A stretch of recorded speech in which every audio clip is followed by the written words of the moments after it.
disrupted. America that I thought weird thing to happen. So get this. This is crazy to me. Well, kind of crazy, kind of not. So there's a guy by the name of Rothschild. I've heard that name float around maybe once or twice. I didn't really know of what Rothschild meant or what this really meant. But supposedly, this is the ultra wealthy family that is so powerful and so corrupted that it overrides the powers of the royals, of the royal family. Like this is, the people that are really in charge of what's happening and doing the psyops really to control and manipulate the whole entire population. This is kind of the family, one of the families that's at the top of that. Like it's crazy that it's not crazy. You know what I mean?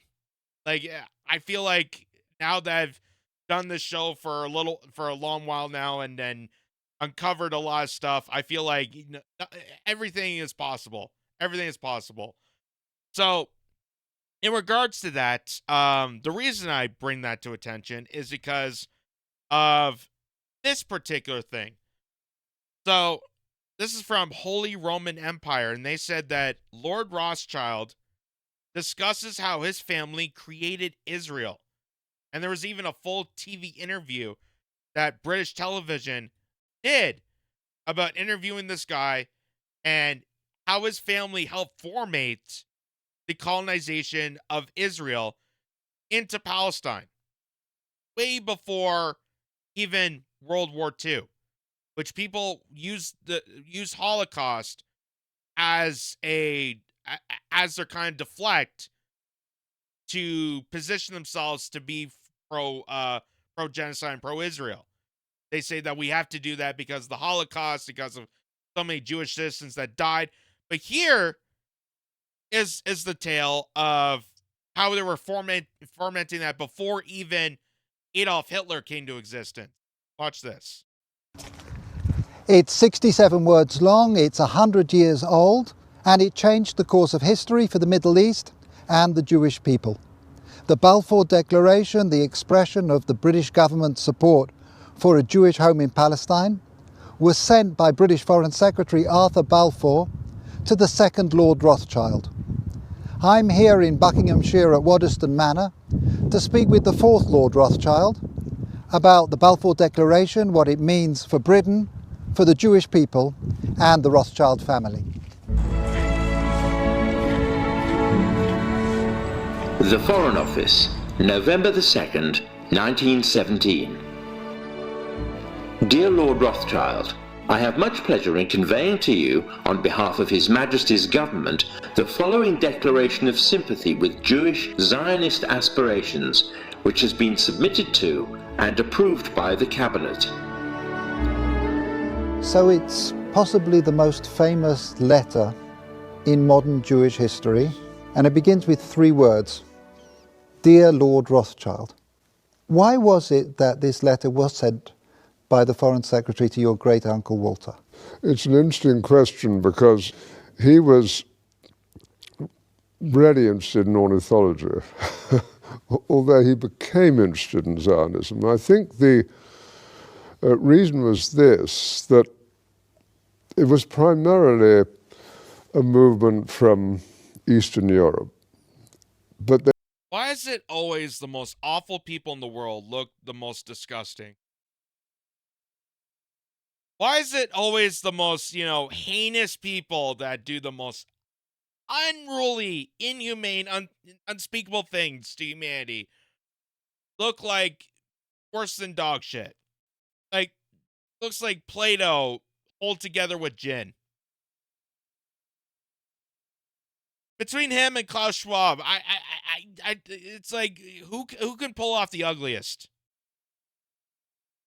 And I know I shouldn't be speaking appearances, and that's not the point of this, but God, like when you see that, I know that that's evil. I know that that's barbaric. I know that's something something horrific comes out of that when you see that crawling down the halls of, of Buckingham Palace. They didn't clarify who was in charge of that movement. And in addition, it was, after all, in Great Britain. So they felt that the Rothschild family should be the one to whom it was addressed. And Walter was Lord Rothschild, and he was a Zionist. And those really are the background reasons. So Walter received the Balfour Declaration, and I have a copy here. And I wonder if I could possibly ask you to read it for us. Yes, indeed. Yeah. I'm going to put on my spectacles to make sure I read it accurately. His Majesty's government view with favour the establishment of Palestine as a national home for the Jewish people, and will use their best endeavours to facilitate the achievement of this object, it being clearly understood that nothing shall be done which may prejudice the civil and religious rights of existing non-Jewish communities in Palestine, or the rights and political status enjoyed by Jews in any other country. I should be grateful if you would bring this declaration to the knowledge of the Zionist Federation. Yours, Arthur Balfour. And So he just read the letter that proclaimed that we were going to foment the national home of Jewish people in Palestine and give no civil liberties, no recognition, no identity, no diplomatic proposition for the non-Jewish citizens of Palestine. That we were just going to take over this land, we're going to give it to a certain group of people that we're going to establish as the home of the Jews, but have no tolerance for the people that already live in said nation. This is basically the British way of them taking over. Like, the United States will just go in and storm and just, massacre. They don't care. They're not going to write up letters. But at least in England, they have it in paper. Like, oh, we want to invade in this country. We want to establish the home of these people, and the rest of the people can go F off. Sign Rothschild. God. Oh. Like I said, I'm shocked, but I'm not shocked.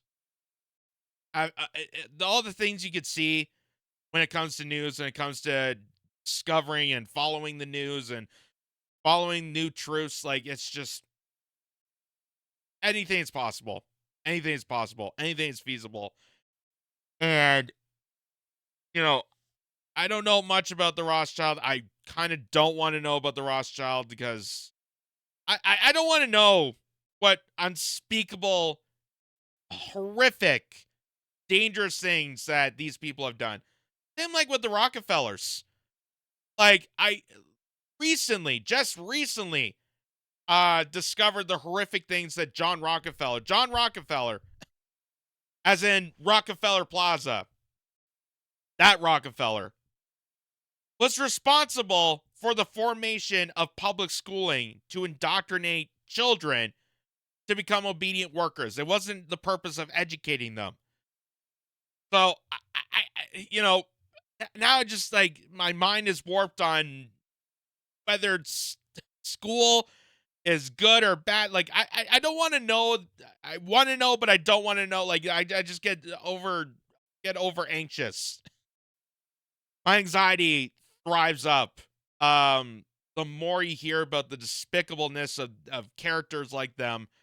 And these are the evil masterminds that need to be shined a spotlight on, and people should know by name. And just really, if we had any sense of dignity and respect, and for the sake of humanity and all good in the world, this is where I wish, I'm not a religious person, I say, but crucifixion would be okay if it came back. Let's just say that. So that is a horrific scene. Here's also this. Someone brought to attention to this because I didn't know about the Balfour Declaration. So there's on the left there's the letter that basically told us that we're going to go into Palestine and we're going to create this nation out of thin air and make it for the home of the Jews. Anyone else that lives there, we're just going to throw off a bridge and not care about them. So the Balfour Declaration was a public statement issued by the British government in 1917 during the First World War, announcing its support for the establishment of a national home for the Jewish people in Palestine, then an Ottoman region with a small minority of Jewish population. So when people say that Palestinians are anti-Semitic, no, there's Jewish people in Palestine. There's Semites in Palestine.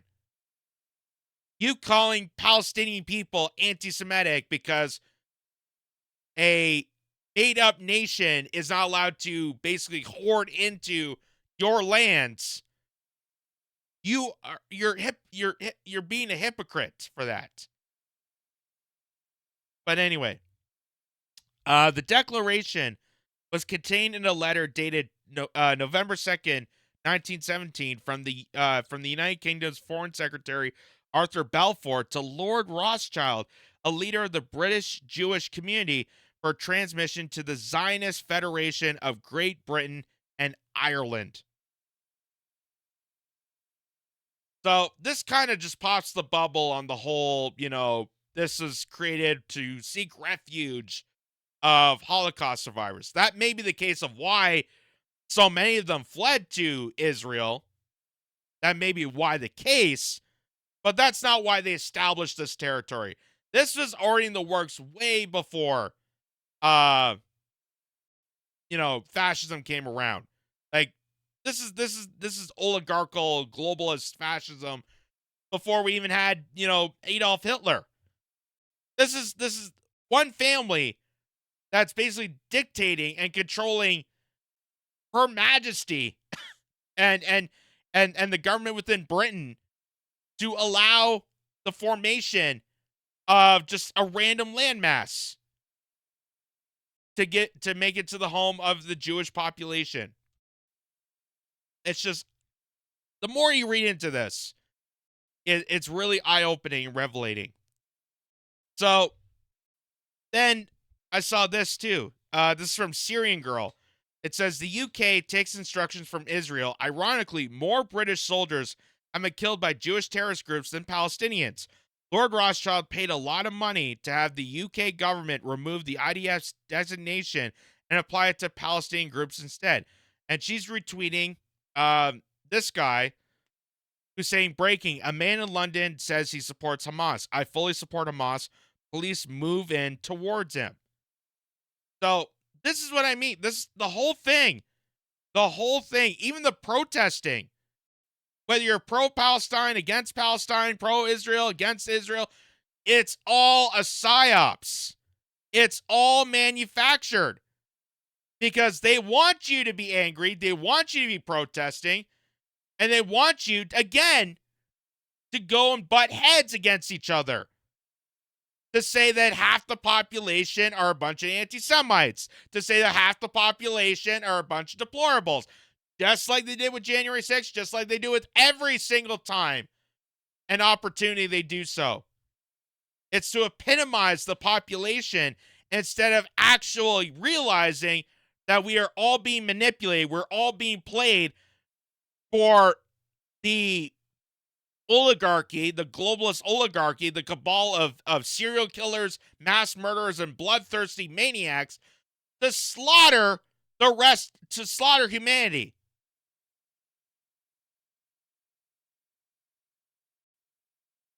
And there's prime examples just in Israeli publications. I've shown this numerous times, and I just want to highlight this again.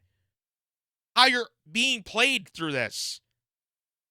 Because you still hear social media back and forth from pro-Zionist, pro-Israel, pro-Palestinian, it's all purposely done for us to scream and yell at each other. But people don't recognize that this is all being used, this is all being manufactured. Because the people we're supposed to be angry at, which is Hamas, Hamas was a creation done by Israel and perpetrated and peddled up by the Israeli government to create this terrorist group to establish terror in Palestine so that they can use them as a way to segregate Palestinians, to not liberate them, to not have them acceptable in their nation, and allow for October 7th to take place. So here's just a few examples of this. The Jerusalem Post. Netanyahu, money to Hamas, part of strategy to keep Palestinians divided. That's the big reason why Hamas exists. Not because Palestinians created it, it's because Israel used them and manufactured this group and manipulate them to become a formation of a terrorist group so that we can use at their disposal. Just like how we created the Mujahideen, the United States created the Mujahideen in Afghanistan and used a bunch of Muslims, trained them with CIA training, and installed the jihadist Wahhabi cult declaration into them so that we can use that terrorist group to manufacture terror around the world. That's where Al-Qaeda is coming from. That's where ISIS is coming from. That's where this new ISIS-A is coming from, which sounds like a breakfast cereal. It's so laughable. But know where it's coming from. Know where your terrorists are coming from.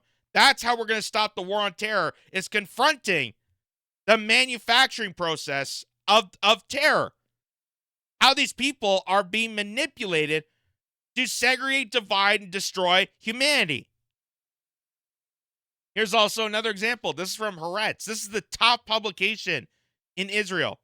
#1 publication. It's like the New York Times over there. Anyone who wants to thwart the establishment of a Palestinian state has to support bolstering Hamas and transferring money to Hamas. Netanyahu told his Likud party's Knesset members in March of 2019, this is part of our strategy. So they were being told, the people in the government, that they had to support this terrorist group. They knew that something was going to come around, that they can use Hamas to their own advantage, and Hamas was told to do what they did on October 7th as a pretext to allow them to further the genocide and wipe out the Palestinian state. And Palestinians were used and abused in this process. Same as with Israelis. And that's why before October 7th, many, by the thousands of Israeli citizens were protesting Netanyahu. Were protesting his government. And then October 7th came around, and then all of a sudden, Netanyahu was this god. Netanyahu was this great savior of the Israeli people. Isn't it kind of interesting? Just like how George W. Bush, all of a sudden, after 9/11, after wiping away all your rights and dignities, after being invasive of your privacy and manufacturing the war on terror, now all of a sudden he's a saint because he protected us from 9/11.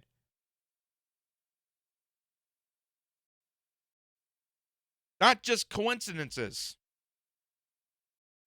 And here's the final thought, that I put this meme together. And yes, I have been experimenting in memes because I'm sadly part of that generation, and hopes that this will get more people realizing how controlled we are. But I put this meme saying that terrorists, the definition of it, are the elites that lied to us, so we slaughter each other. Know your enemy, unite people, and defund war. That is how we're going to get peace. That is how we're going to get people united. That's how we're going to get tolerance. That's how we're going to get acceptance on all fronts, on all backgrounds, on all races, credences, religions. Do not let the higher ups control and exploit the goodness of people. That's the only thing that we have to recognize in order to stop these wars. Stop the killing and mass slaughtering of innocent people. Us yelling at each other and screaming at each other is not going to cut it. We have to recognize that this is a top-down issue. This is not left versus right. This is class warfare. Because the people that want us in war, the people that are manufacturing war, the people that are telling us who to be afraid of, are the higher ups. They're the elites. They're the establishment.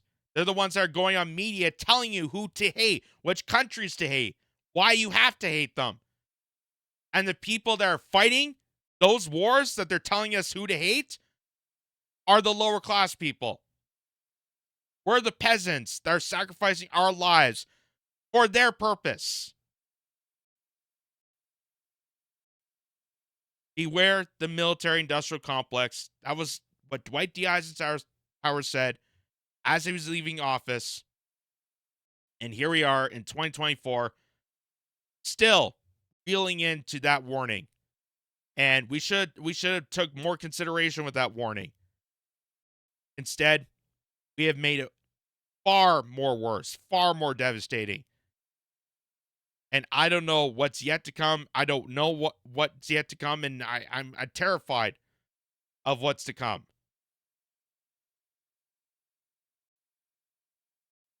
But realize how we are really being controlled and contrived to orchestrate terror wars.